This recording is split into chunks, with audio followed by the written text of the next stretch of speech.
আপুনি প্ৰশ্নটো সুধিছে কি আপোনাৰ মালিকৰ ল'ৰা ছোৱালী যে গভৰ্ণমেণ্ট স্কুলত পঢ়া নাই কাৰণ তাৰ সিস্টেমটো নাজানে আমাৰ অসমে লিখি আছে যে কলেজক বিনামূলীয়া নামভৰ্তি কৰি কলেজবিলাকক ধ্বংস কৰি দিয়া হল আমাৰ অসম খসানে প্ৰতিদিন খসা অসমৰ মুখ্যমন্ত্ৰী হিচাপে দায়িত্ব সহকাৰে কৈছো যে অসমত ৰেশন কাৰ্ড থাকিলে এডমিশন বিনামূলীয়া কিয় স্নাতকৰ নামভৰ্তি বিনামূলীয়া বুলি সকলোৱে জানে আজি 10 জুলাইত আপোনালোকে দেখিব যে সৰকাৰে গুটেই টকাবোৰ কলেজক উভতাই দিব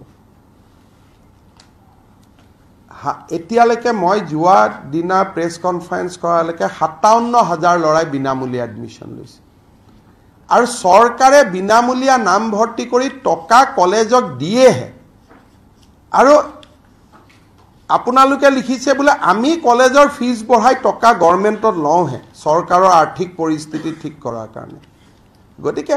সত্যৰ অপলাপ হ'ব লাগে ইমান সত্যৰ অপলাপটো হিটলাৰৰ গোৱেলছেও কৰা নাছিল গুটে অসমে জানে যে অসমৰ কলেজত বিনামূলীয়া এডমিশন পাব হোস্টেল মেছ ডিউজ আমি দিম আমি নিযুত মইনা দিম গতিকে অসমৰ দৰে কলেজত পঢ়িলে বিনামূলীয়াকৈ পঢ়া বেলেগ ষ্টেট এখন ক'ত আছে মইতো ঝাৰখণ্ড কৰ্ণাটক সবত ঘূৰি আছো শুনিলে মানুহে মুখ মেলি চাই থাকে যেতিয়া মই কওঁ আমি স্কুটি দিওঁ আমি চাইকেল দিওঁ কলেজত আমি বিনামূলীয়া এডমিশন দিওঁ মানুহে এনেকে মুখখন মেলি চাই থাকে ইয়াৰ ঘৰত মোৰ কিমান আপোনালোকে ঘৰত মোক কিমান হলাগিছে বেলেগ কথা বাকি জায়গাত ভাষণ দিলে মুখখন মেলি মানুহে চাই থাকে ये संभव है क्या ये सचमुच है क्या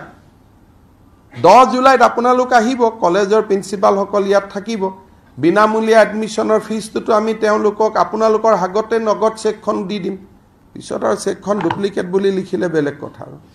কিন্তু এডমিশনৰ যিখন লিষ্ট আছে 2023 চনৰ 2024 খনৰ যদি কম্পেয়াৰ কৰি চোৱা যায় তাতে ডিজাস্টাৰ মেনেজমেন্টৰ ক্ষেত্ৰতো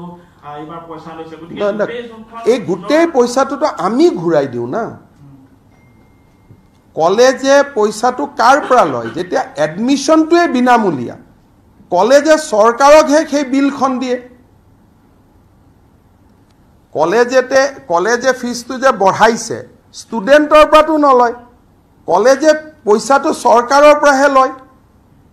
সৰকাৰৰ পৰা 2 টকা বেছি ললে তাত বেয়া পাবলগীয়া কি আছে কলেজখন ভাল কৰি চলিব আমাৰ অসমে লিখি আছে যে কলেজক বিনামূলীয়া নামভৰ্তি কৰি কলেজবিলাকক ধ্বংস কৰি দিয়া হল এয়া লিখি আছে মনোজ গোস্বামী ডাঙৰীয়া জয়ন্ত বৰুৱা ডাঙৰীয়া লিখি আছে যে আমি ফিজ লৈ আছো এটা কোনটো খসা আমাৰ অসম খসানে প্ৰতিদিন খসা এটা আপোনালোকে মোক উত্তৰটো দিয়ক একে আমাৰ অসমে লিখি আছে যে বিনামূলীয়া নামভৰ্তি কৰি আমি কলেজবিলাক ধ্বংস কৰি দিলো লিখিছে না নাই আপোনালোকে আজি 7 দিন আগত আৰু প্ৰতিদিনে লিখিছে নামভৰ্তি টকা লৈ আমি ল'ৰা ছোৱালীক ধ্বংস কৰি দিলো এটা কোনটো খসা আমাৰ অসম খসানে প্ৰতিদিন খসা গতিকে বলক কালি মোৰ লগত কলেজৰ ষ্টুডেণ্ট বিলাকৰ মই নাম 10 জুলাই দি দিম আপোনালোকে ফোন কৰি খুদি ল'ব যে এডমিশনটো ফ্ৰী হৈছে নে নাই স্কুলৰ বা কলেজৰ যি ইনফ্ৰাষ্ট্ৰাকচাৰ আছে বা বিল্ডিং বনোৱা বা টয়লেট ৰিপেয়াৰিং এনেকুৱা যোনবিলাক দিশত আপোনালোকৰ যিখন ফিজৰ ক্ষেত্ৰত মই আপোনাক অত্যন্ত বিনম্ৰতাৰে অসমৰ মুখ্যমন্ত্ৰী হিচাপে দায়িত্ব সহকাৰে কৈছো যে অসমত ৰেশন কাৰ্ড থাকিলে এডমিশন বিনামূলীয়া আৰু কি কম কক আপোনালোকৰ মালিকৰ শ্ৰীচৰণত মই পানী ধুই ভৰি ধুই সেৱা কৰি ক'লেতো নহলে তেওঁৰ ঘৰত গৈ মূৰটো মাৰি দিব লাগিব যে আপুনি কিয় অসত্য কথা লিখিছে কক বুলি নহলে কালিৰ পৰা ভাত নোখোৱাকৈ তেওঁৰ ঘৰৰ সন্মুখত অনশন কৰিব লাগিব যে আপুনি শুদ্ধ কথাটো লিখক ইমান কৰিব নাপায় একচুয়ালি সমস্যাটো কি আপুনি প্ৰশ্নটো সুধিছে কি আপোনাৰ মালিকৰ ল'ৰা ছোৱালী যে গভৰ্ণমেণ্ট স্কুলত পঢ়া নাই কাৰণ তাৰ সিস্টেমটো নাজানে